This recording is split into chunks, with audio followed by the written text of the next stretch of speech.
Earlier on, I spoke to Ghazali Abdulazeez, a cybersecurity expert, on the cybersecurity levy. I began by asking him what he makes of the CBN's directive to banks in the country to implement the 0.5% levy on electronic transactions. Nigerians woke up to that news day before yesterday, and I also had a reaction about it yesterday. But as far as I'm concerned, I think it is uncalled for and it is unnecessary. The CBN stated that failure to remit the levy could result in penalties, including fines of not less than 2% of the defaulting business annual turnover. What are your thoughts on the potential economic impact of these penalties on businesses? The truth of the matter is that the potential economic impact will be very negative. You know, people are expected to react either positively or negatively to circulars. And this is coming probably at the most unexpected time. You see, we have a lot of levy out there already at the bank level, at the other service we enjoyed level. The penalty is not a matter of discussion now. I think the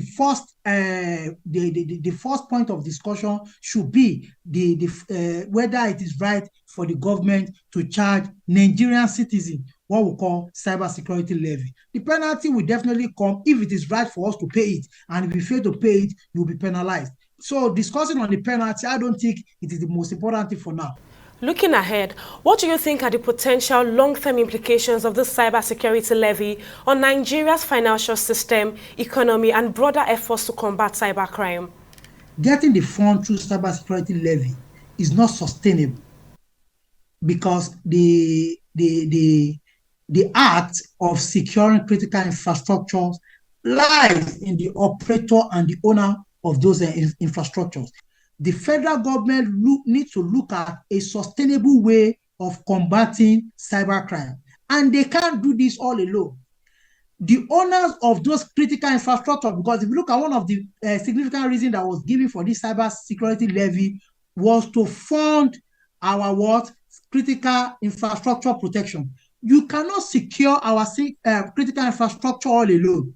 You need the private players, the people in the essential sectors, like the banking sector, the telecommunication sector, the health sector.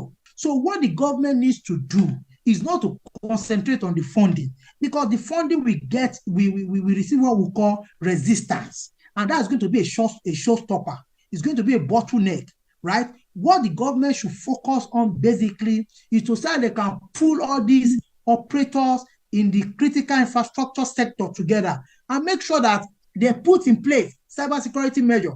Look at what they charge, for example, for every money you get from this service, make sure a particular percentage is a portion for cybersecurity, and not to be saying that the citizens of the country should be paying cybersecurity levy. It is not done. I start to be corrected, but it is not done anywhere in the world.